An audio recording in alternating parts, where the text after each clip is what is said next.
ಈ ಇತಿಹಾಸವನ್ನು ನೀವು ನೋಡ್ಕೊಂಬನ್ನಿ, ಎಲ್ಲ ಗ್ರೇಟ್ ಜೂರಿಸ್ಟ್ ಬರೆದಿದ್ದಾರೆ. ಏನಂತ ಹೇಳಿದ್ರೆ, you cannot rule by sanction. ಶಿಕ್ಷೆ ವಿಧಿಸ್ತೀನಿ ಅಂಥೇಳಿ ಆಡಳಿತ ಮಾಡ್ಲಿಕ್ಕೆ ಸಾಧ್ಯ ಇಲ್ಲ. ಯಾವಾಗ ನೀವು ಅಪರಾಧನ ತಡೀಲಿಕ್ಕಾಗೋದಿಲ್ಲ, ಯಾವ ಕಾಯ್ದೆ ಇದ್ದರೂ ಪ್ರಯೋಜನ ಇಲ್ಲ. ಅಪರಾಧ ಮೇಲೆ ತಾನೆ ಶಿಕ್ಷೆ ಕೊಡೋದು. ಸೊ ಈ ಕಾಯ್ದೆಯ ಮೂಲ ಉದ್ದೇಶ ಅಪರಾಧವನ್ನು ತಡೀಲಿಕ್ಕಿರ್ಬೇಕಂದ್ರೆ it must act as a deterrent. ಯಾವಾಗ ಡಿಟರೆಂಟ್ ಆಗುತ್ತೆ? ಕನ್ವಿಕ್ಷನ್ ಆದಾಗ ಡಿಟರೆಂಟ್ ಆಗುತ್ತೆ ಅಲ್ವಾ? ಎಷ್ಟು ಪರ್ಸೆಂಟೇಜ್ ಇದೆ ಕನ್ವಿಕ್ಷನ್? 97% ಎಕ್ವಿಟಲ್ಸ್ ಇದೆ, 3% ಕನ್ವಿಕ್ಷನ್ ಇದೆ. ಹೇಗೆ ತಡೆ ಹಿಡಿತೀರಾ? 100ರಲ್ಲಿ 97 ಜನ ಪ್ರಕರಣಗಳಿಂದ ಹೊರಗಡೆ ಹೋಗ್ತಾ ಇದ್ದಾರೆ ಅಂತ ಹೇಳಿದ ಮೇಲೆ ಹೇಗೆ ತಡೆ ಹಿಡಿಯಕ್ಕೆ ಸಾಧ್ಯ ಇದೆ? ಯಾರಿಗೂ ಭಯ ಇಲ್ಲ. ಅದರಿಂದ ಈ 97ನ್ನ ಉಲ್ಟಾ ಮಾಡೋದು ಹೇಗೆ, ಯಾವ ಪ್ರಕರಣದಲ್ಲಿ ಯಾವ ಥರ ಮಾಡೋದು ಅಂತ ಹೇಳೋದ್ರ ಬಗ್ಗೆ ಚಿಂತನೆ ಆಗಬೇಕಿತ್ತು. ಅದು ಯಾವುದೂ ಆಗಲಿಲ್ಲ, ಆ ಚರ್ಚೆನೇ ಆಗಲಿಲ್ಲ. ಈಗಾಗಲೇ ಮತ್ತೆ ಹೇಳಿದ್ರೆ ನೀವು ಶಾಸಕರಾಗಿ ಮಾತಾಡ್ತೀರಿ ಅಂತೀರಿ, ಆದರೆ ಬರೀ ಭಾವನೆ ಇದು. ಜನರ ಭಾವನೆ ಜೊತೆ ಚೆಲ್ಲಾಟವಾಡುವಂಥ ರಾಜಕಾರಣದ ಒಂದು ಭಾಗ ಇದು, ಸಣ್ಣ ಭಾಗ. ಸೊ ಇದು it is not in public interest, it is only in political interest. Therefore ಇದನ್ನೇ ಉಳಿಸ್ಕೊಳ್ಳೋದು ಒಳ್ಳೆಯದಲ್ಲ. ಈಗಾದರೂ ಇದರ ಒಳ್ಳೆಯ ಒಂದು ಚರ್ಚೆಗೆ ಅವಕಾಶವನ್ನು ಮಾಡಿಕೊಡಿ. ಭಾಳ ದೊಡ್ಡ ಮೇಧಾವಿಗಳು, ಕಾನೂನು ಮೇಧಾವಿಗಳು ಈ ದೇಶದಲ್ಲಿದ್ದಾರೆ. ಇನ್ನು ಅಂಥವ್ರನ್ನ ಬಳಸಿ ಅಂಥವ್ರ ಜೊತೆ ಚರ್ಚೆ ಮಾಡಿ, ಅಂಥವ್ರು ತಂದು ಕೊಟ್ಟಂಥ ಬದಲಾವಣೆಗಳನ್ನ, ತಿದ್ದುಪಡಿಗಳನ್ನ ಇರುವಂಥ ಕಾಯ್ದೆಗೆ ತನ್ನಿ. ಇಂಡಿಯನ್ ಪೀನಲ್ ಕೋಡ್ ಆಗಿದ ತಕ್ಷಣ ಅದು ಯಾವುದೋ ಬೇರೆ ದೇಶದ ಕಾನೂನಲ್ಲ, ನಮ್ಮ ದೇಶದ ಕಾನೂನು. ನಮ್ಮ ದೇಶದ ಕಾನೂನಿನ ಸಂಪೂರ್ಣವಾದಂಥ ವ್ಯವಸ್ಥೆಯನ್ನು ಇಷ್ಟು ವರ್ಷದಿಂದ ಕಾಪಾಡ್ಕೊಂಡು ಬಂದಿದೆ ಅದು. ಸೊ ಅದಕ್ಕೆ ತಿದ್ದುಪಡಿಯನ್ನು ತನ್ನಿ. ವಕೀಲರು ಹಲವಾರು ವರ್ಷಗಳಿಂದ ಕೆಲಸ ಮಾಡಿರೋರು ಇವತ್ತು 302 ಅಂದರೆ ಮರ್ಡರು, 420 ಅಂದರೆ ಚೀಟಿಂಗ್, ಹಿಂಗೆ ಬಾಯಿನಲ್ಲಿದೆ ನಮಗೆ. ಈಗ ಇದ್ಯಾವುದೋ ಹಿಂದಿನಲ್ಲಿ ಮತ್ತೆ ಕಲ್ತ್ಕೋಬೇಕು. ಮತ್ತು ಸಾಂವಿಧಾನಿಕ ಭಾಷೆ ಯಾವುದು? ಸಂವಿಧಾನಿಕ ಎಲ್ಲ ನ್ಯಾಯಾಲಯಗಳ ಸಾಂವಿಧಾನಿಕ ಭಾಷೆ ಆಂಗ್ಲ ಭಾಷೆ. ನೀವು ಕಾನೂನನ್ನು ಈ ಹಿಂದಿ ಭಾಷೆನಲ್ಲಿ ತರ್ತೀವಿ ಅಂತ ಹೇಳಿದ್ರೆ ಅದೇ ಥರ ಇದೆಯಲ್ಲ ಅದು.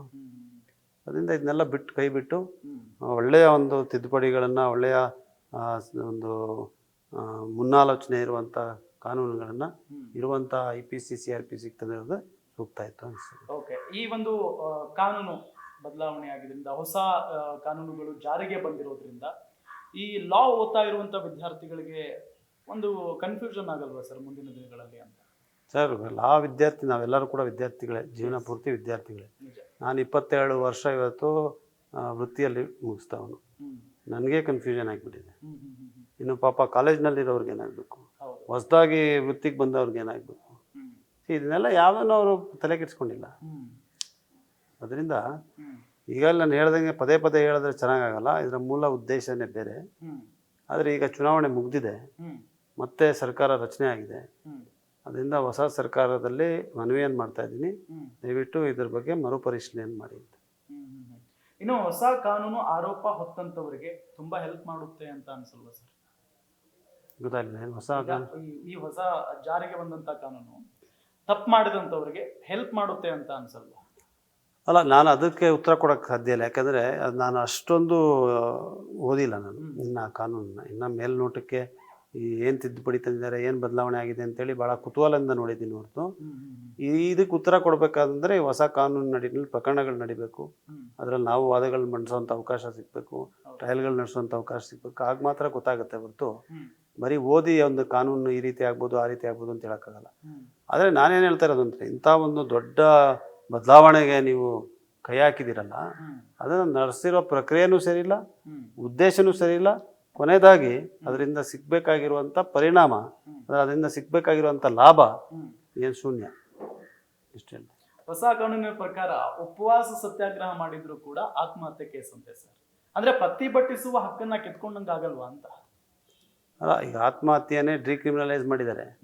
ಮೊದಲು suicide was an offence, committing suicide, ಅದನ್ನ ಹೊಡೆದಾಕಿದ್ದಾರೆ. ಈಗ ಸತ್ಯಾಗ್ರಹನೇ ಅಫೆನ್ಸ್ ಅಂತ ಹೇಳಿದ್ರೆ ನನಗೆ ಗೊತ್ತಿಲ್ಲ, ನಾನು ಓದಲಿಲ್ಲ ಅದನ್ನು. ಆದರೆ ಅದನ್ನು ಒಪ್ಲಿಕ್ಕೆ ಸಾಧ್ಯ ಇಲ್ಲ. ಮತ್ತು ಅದು ಇಂಡಿಯನ್ ಪೀನಲ್ ಕೋಡ್ನಲ್ಲಿ ಅಲ್ಲ, ಈಗ ಅದು ಹೊಸ ಕಾನೂನು is equivalent to Indian penal code, ಅದರಲ್ಲಿ ಅಪರಾಧ ಆಗ್ತದೆ ಅಂತ ಹೇಳಿದ್ರೆ ಅದು ಏನು, ಅದು ನಗಬೇಕಾ ಅಳಬೇಕಾ ಗೊತ್ತಾಗ್ತಾ ಇಲ್ಲ. ಜೊತೆಗೆ ರಾಜ್ಯಗಳನ್ನ ವಿಶ್ವಾಸಕ್ಕೆ ತೆಗೆದುಕೊಂಡಿಲ್ಲ ಅನ್ನೋದು ಗೊತ್ತಾಗ್ತಾ ಇದೆ. ಯಾರನ್ನೂ ತಗೊಂಡಿಲ್ಲ. ಯಾವಾಗ ತಾನೇ ಒಂದು ಕಾನೂನನ್ನ, ಇಂಥ ಕಾನೂನನ್ನ ರಚನೆ ಮಾಡುವಾಗ ಈ ಸರ್ಕಾರ ವಿಶ್ವಾಸಕ್ಕೆ ಯಾರನ್ನು ತಗೊಂಡಿದ್ದಾರೆ ಹೇಳಿ? ಯಾವತ್ತೂ ತಗೊಂಡಿಲ್ಲ. ಬುಲ್ಡೋಸ್ ಮಾಡ್ಕೊಂಡು ಬಂದಿದ್ದಾರೆ. ಅಂದ್ರೆ ಸರ್ವಾಧಿಕಾರಿ ಆಡಳಿತ. ಸರ್ವಾಧಿಕಾರಿ ಆಡಳಿತ ಮತ್ತು ನೇತೃತ್ವಕ್ಕೆ ಜನ ಈ 2024ರಲ್ಲಿ ಉತ್ತರ ಕೊಟ್ಟಿದ್ದಾರೆ. ಅದಕ್ಕೋಸ್ಕರನೇ ಕೊಟ್ಟಿರೋದು. ಅದರಿಂದ ಈಗಾರು ತಿದ್ಕೋಬೇಡಿ ಅಂತ ನಾನು ಕೇಳ್ತಾ ಇದ್ದೀನಿ ಅಷ್ಟೇ. ಈಗಲಾರು ಸರಿಪಡಿಸಿ ಸರ್. ಇನ್ನೊಂದು, ಗ್ಯಾಂಗ್ ರೇಪ್ ಜೊತೆಗೆ ಈ ಸಾಮೂಹಿಕ ಹತ್ಯೆ, ಸರಗಳ್ಳತನಕ್ಕೆ ಹೊಸ ನಿರ್ದಿಷ್ಟ ಸೆಕ್ಷನ್ ಜಾರಿ ಇರಲಿಲ್ಲ. ಅಂದ್ರೆ ಈಗ ಇವುಗಳಿಗೆ ಐಪಿಸಿಯಲ್ಲಿ ಸೆಕ್ಷನ್ ಇರ್ಲಿಲ್ವಂತೆ, ಹೌದಾ? ಇಲ್ಲ, ರೇಪ್, ಗ್ಯಾಂಗ್ ರೇಪ್ ಅಂದ್ರೆ ಏನು? ರೇಪ್ ಅಂದ್ರೆ ಸರ್, ಈಗ ಮರ್ಡರ್ ಒಬ್ಬ ಮಾಡಿದ್ರು ಮರ್ಡ್ರೆ, 100 ಜನ ಮಾಡಿದ್ರು ಮರ್ಡರೇ, ಕರೆಕ್ಟಾ? ಯಾರ್ಯಾರು ಏನೇನು ಅತಿಕ್ರಮಣ ಮಾಡಿದ್ದಾರೆ ಅದರ ಆಧಾರದ ಮೇಲೆ ಶಿಕ್ಷೆ ಆಗ್ತಾ ಇದೆ. ರೇಪು ಅಷ್ಟೇ, ಒಬ್ಬ ರೇಪ್ ಮಾಡಿದ್ರು ರೇಪೇ, 10 ಜನ ರೇಪ್ ಮಾಡಿದ್ರು ರೇಪೇ. ಗ್ಯಾಂಗ್ ರೇಪ್ ಅಂತ ನಾವು it's a terminology. How can there be 2 different offences? ನಾನು ಓದಿಲ್ಲ ಅದನ್ನ, ಓದ್ದೆ ನಾನು ಕಮೆಂಟ್ ಮಾಡೋಕ್ಕಾಗಲ್ಲ. ಬಟ್ ನೀವು ಹೇಳುವುದನ್ನ ಇಟ್ ಬೀಟ್ಸ್ ಲಾಜಿಕ್. ಈಗ end of the day what is law? Lot of it is common sense ಅಲ್ವಾ? ಇದು ಕಾಮನ್ ಸೆನ್ಸ್ನ ಡಿಫೀಟ್ ಮಾಡುತ್ತೆ. Rape is an offence. ಯಾರೇ ಮಹಿಳೆಯ ಮೇಲೆ ಒಬ್ಬ ಪುರುಷ ಬಲವಂತವಾಗಿ ಅತ್ಯಾಚಾರ ಮಾಡಿದಾಗ ಅದು ಅತ್ಯಾಚಾರ ಏನು ಅಂತೇಳಿ IPCನ ಡಿಫೈನ್ ಮಾಡಿದ್ರು. ಮೊದಲು it had to be a sexual intercourse, ಮತ್ತೆ ಅದು ಬದಲಾವಣೆ ಹಾಕೊಂಡು ಬಂತು. ಇವನ್ ಲಿಟಲ್ ಬಿಟ್ ಆಫ್ ಇದೂ ಇಸ್ ರೇಪ್ ಅಂತ ಬಂತು. ಅದರಿಂದ ಅದು ರೇಪ್ ಮಾಡೋದ್ರಲ್ಲಿ ಯಾರ್ಯಾರು ಭಾಗವಹಿಸ್ತಾರೆ ಅವರೆಲ್ಲರಿಗೂ ಆ ಅಪರಾಧ ಅನ್ವಯಿಸ್ತದೆ. ಗ್ಯಾಂಗ್ ರೇಪ್ ಅಂದ್ರೆ ಏನು? ಅವರೆಲ್ಲರೂ they're all offenders, they're all conviction ಆದರೆ they're all rapist. Therefore ಇಂಥದ್ದು ಏನೆಲ್ಲ ಮಾಡೋಕೆ ಪ್ರಯತ್ನ ಮಾಡಿದಾರಲ್ಲ ಅವರು, ಇದೆಲ್ಲವನ್ನ ಸ್ವಲ್ಪ ಚರ್ಚೆ ಇನ್ನಷ್ಟು ಆಗಬೇಕು. ಓಕೆ. SMS ಮೂಲಕ, ಅಂದ್ರೆ ಮೆಸೇಜ್ ಮೂಲಕ ಸಮನ್ಸ್ ಜಾರಿಗೆ ಅವಕಾಶ ಮಾಡಿಕೊಡಲಾಗಿದೆ ಈ ಒಂದು ಹೊಸ ಕಾನೂನಿನಲ್ಲಿ. ಹೆಂಗ್ ವರ್ಕೌಟ್ ಆಗುತ್ತೆ ಸರ್ ಇದೆಲ್ಲ? ಅಲ್ಲ, ಈಗ ನೀವು ಒಂದೊಂದು ಸೆಕ್ಷನ್ನ ಓದಿ ಹೇಳಿದ್ರೆ ನನಗೆ ಉತ್ತರ ಕೊಡೋಕ್ಕಾಗಲ್ಲ, ಯಾಕಂದ್ರೆ ನಾನು ಓದಿದೆ ಆಸ್ ಎ ಲಾಯರ್, ಮಾತಾಡೋಕ್ಕಾಗೋದಿಲ್ಲ.